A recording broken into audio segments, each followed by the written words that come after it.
Yeah, we're getting some work done with the guys, trying to get some guys back healthy. We got a lot of guys banged up right now for this week, and using this week to kind of work on some things, fix some things, and try to get people healthy.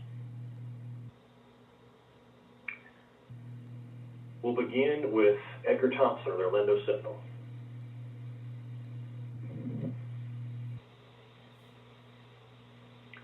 Have you reopened the quarterback competition? How do you plan to distribute practice reps going forward?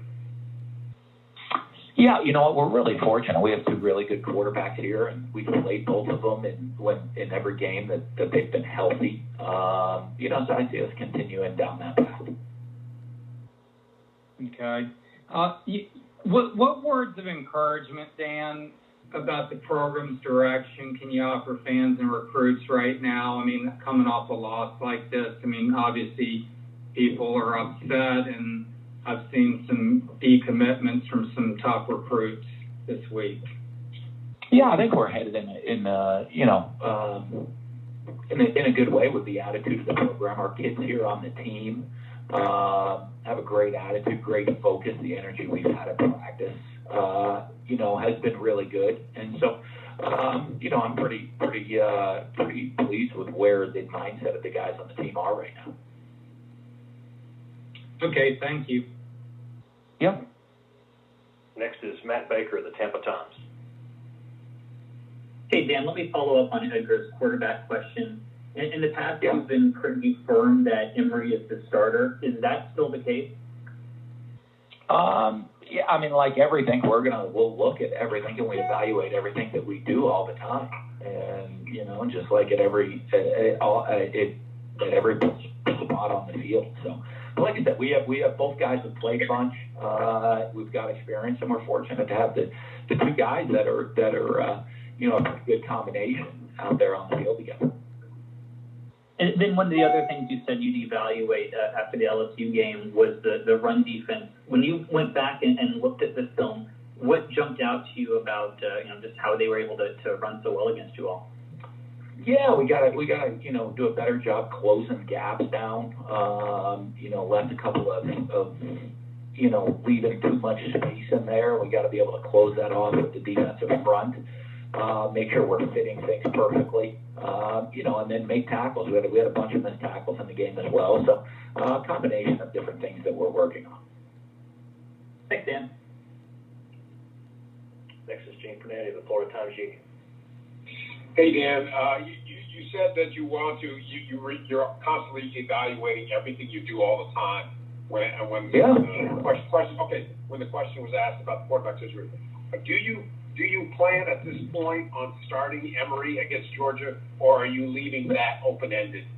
Well, I'm never going to get into the strategy of what we're going to do in the game. Like I said, we play both quarterbacks in every game, and I'm not really going to get into the strategy of when I'm going to play the different guys. And I'm not going to tell you what the first play of the game is going to be if that's what you're asking. No, I was just asking if Emory was going to be under center to start the game. I haven't set the script yet of what we're going to call for the first play of the game. So, we'll look at that as we'll get into the game plan. Like I said, I mean, I imagine we'll continue down as long as everybody's healthy. We'll play both quarterbacks during the course of the game, but I'm not going to disclose and be honest with you. We haven't gotten that far into the game planning to know what I'm going to have for because you're asking who's going to play the first play of the game, right? So I haven't got to that part of who's going to play the first play of the game yet. Okay. All right. Thank you. Thanks. Next is Mark Long of the Associated Press. Hi, Dan. Did you make any defensive staff changes this week during the bye week? No. Well, I was just curious if you did.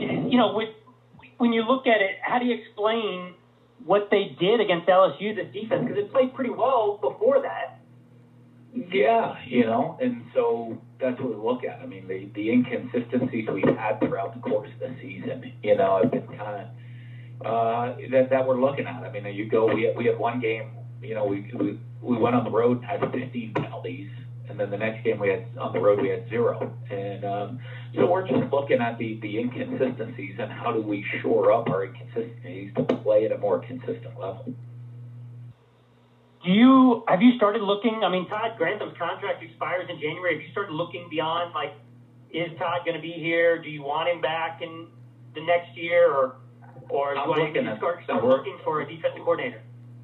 Right now, we're looking at getting ready to play Georgia. To be honest with you, that's what we're looking at right now.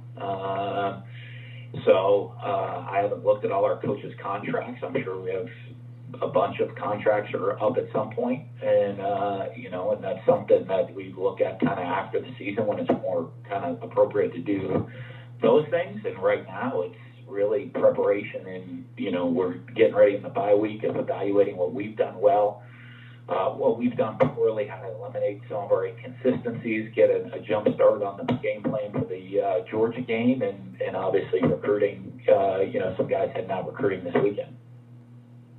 Thanks, Dan. Yeah. Next is Nick Delator of Rivals.com. When you're talking about that inconsistency, does that come down to focus? I mean, I know they're 18 to 22-year-olds. How do you just get them to focus? But it's a lot of stuff, but making sure we're putting everybody in the right position to make plays, guys in the right position, we're preparing them the right way.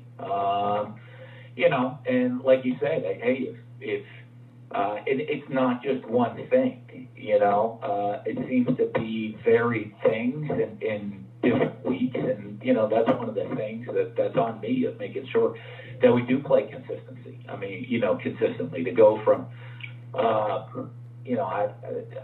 haven't been many games that I've been coaching where we threw 4 interceptions in a game, and there haven't been many games where I've been coaching where there have been 15 penalties in a game, but the inconsistencies to go from, obviously you want to go to 0 interceptions. We went from 15 penalties to 0 penalties. So, we just got to keep paying attention to the little details, and for me to make sure we're doing everything to put the guys in position to do that and execute at the highest of levels. Is it harder? When one week it's this, next week it's that. If it was just one thing consistently, to be able to kind of like pinpoint what's going wrong, is it hard? Something new every week? Yeah. Well, I guess it is something, little things, and it appears to be different things. And as we fix one thing, we had an issue somewhere else. And so for us, you're just trying to get the consistency out of everybody, and everybody within the program. I mean, you look at, we play great run defense for a bunch of games, then we play poorly. We don't turn the ball over, then turn it over a bunch. We have a lot of penalties, then we have no penalties. It's that consistency, and that's on me, that I have got to make sure that we're doing what we need to do to play at a high level, and perform at a high level. Because when we do play, when we're not making mistakes, we've been a pretty good football team this year, and played well. And and then part of it, we got to find a way to win these close games. We have a couple losses in 1-score games that we got to find a way to come out on the other end of that. Next is Mike Griffith of the AJC. Coach, from a glass half full perspective, is it good timing to play Georgia because the focus that your guys will have? You mentioned that you like their attitudes and efforts right now. Yeah, I've liked our attitude and effort all season. I think our guys, they continue to do that. I never know if it's a good time or bad time to play anybody. What we have to do is just get ready to go play. And, that's obviously a big game. And it falls this time of year. It falls always after a bye week. So we'll kind of go to our bye week routine and then get ready for the next game. Next is Zach Alvaverdi of the Gainesville Sun. Hey, Dan, just building off that, what do you feel like has been the response from the guys this week, and just kind of, what they've rallied around to kind of move forward with the season?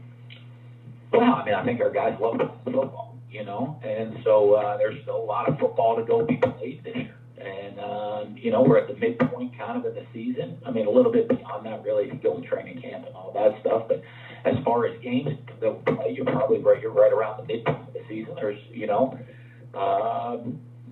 unfortunately, we've been in a couple of close games that we ended up on the wrong side of. I think our guys look at that and say, hey, what we have got to focus on are the important things, which is, are you getting better or not? I mean, you could go change a couple plays here and a couple plays there, and you're to be honest with you, your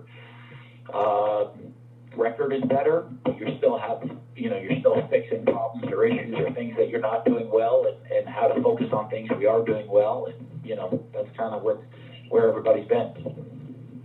No doubt. And then secondly, obviously Anthony still has room for improvement, no doubt, and ways to go in his development. Has he done enough to this point in the season, especially after coming off LSU, where you would feel comfortable turning the offense over to him if Emory wasn't getting the job done? Well, you know what? I think he continues to improve. I've seen improvement out of both guys, throughout the course of the year, and which is really something positive. What I like to see is, are we getting better as the year moves on? And, are we better from one week to the next? Are you improving on things that you did poorly the previous week? And, I've seen that out of both quarterbacks, and I think that's a real positive that they're heading in that right direction.